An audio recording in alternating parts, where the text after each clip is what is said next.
In Komastage Goindochi in Betutabrani, President William Rota, Tetu Tetinaballum Diet in Nebo, Waluti and reforms to Bendigo Television Moto, Secretary Techabarip Titap Quality Nemone, Chabot and Kenya Police, Kenya Prison Service, and National Youth Service, NYSA. Waluti Chart and Gogobun Tax Force, Negigitoi Not and Gomaraga Tax Force, Astigosel Dian Chigli, Set Kutinge, Agmaguti Keba Afisek, Chabarip Titap Quality in Nemone.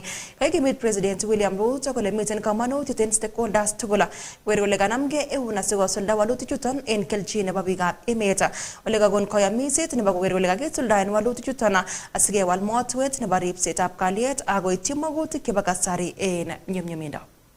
Already we have undertaken some of the recommendations that were made by the Maraga Task Force, and they will largely be in three different categories as the committee undertakes this implementation responsibility. Institutional reform. We are looking at a police service, a national youth service, a prison service that is fit for purpose to deal with the challenges and to live up to the expectations of the people of Kenya in the 21st century. And therefore, the institutional reforms that have been recommended by the Maraga Task Force are a major cornerstone and pillar of the future of the three services and how the security service architecture will be built, focusing into a much more people-centered security service that is in line with our expectations and the constitutional parameters of respecting human rights and making sure that we safeguard the rule of law as a mechanism of underwriting our democracy and constitutionalism. So institutional reform is going to be a very big portion, and recommendations on policy, recommendations on legislation that needs to be amended is critical to the delivery of this recommendation of the Maraga Task Force.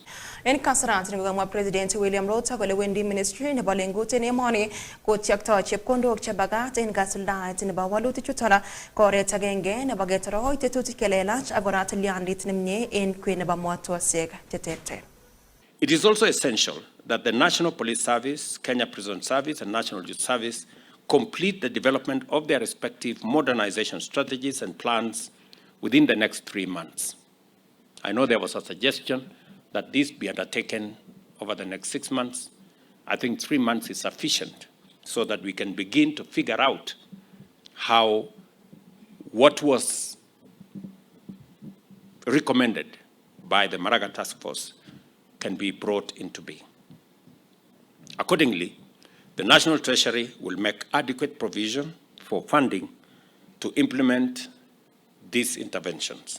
Beyond legislation, we are also drafting new policies and revising old ones in order to redefine our national security landscape and chart a path to the future that is fully aligned with our constitutional framework as well as aspirations as a nation.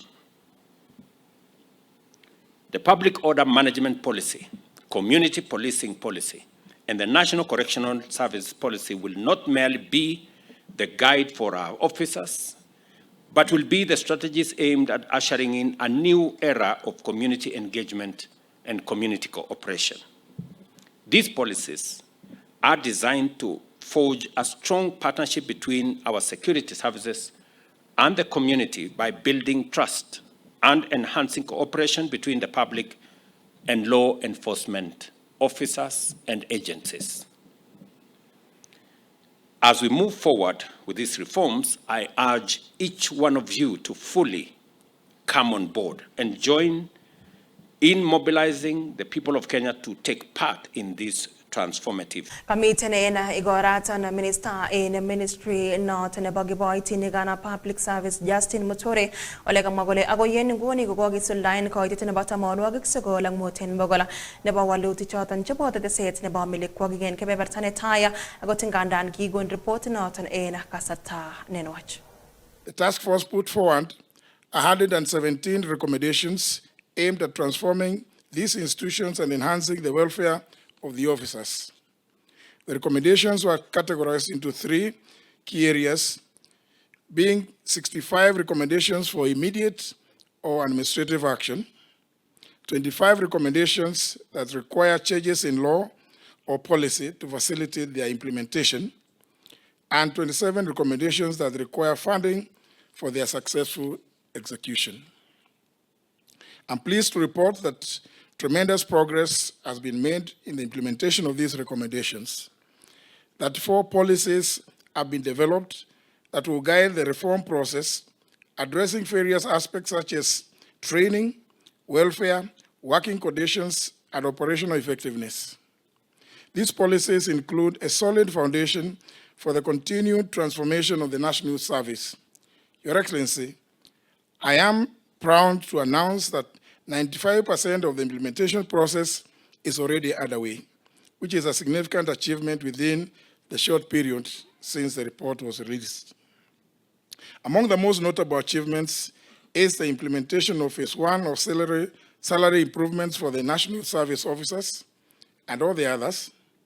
This phase has brought immediate relief and improvements in the livelihoods of the National Service personnel, reflecting our commitment to recognizing their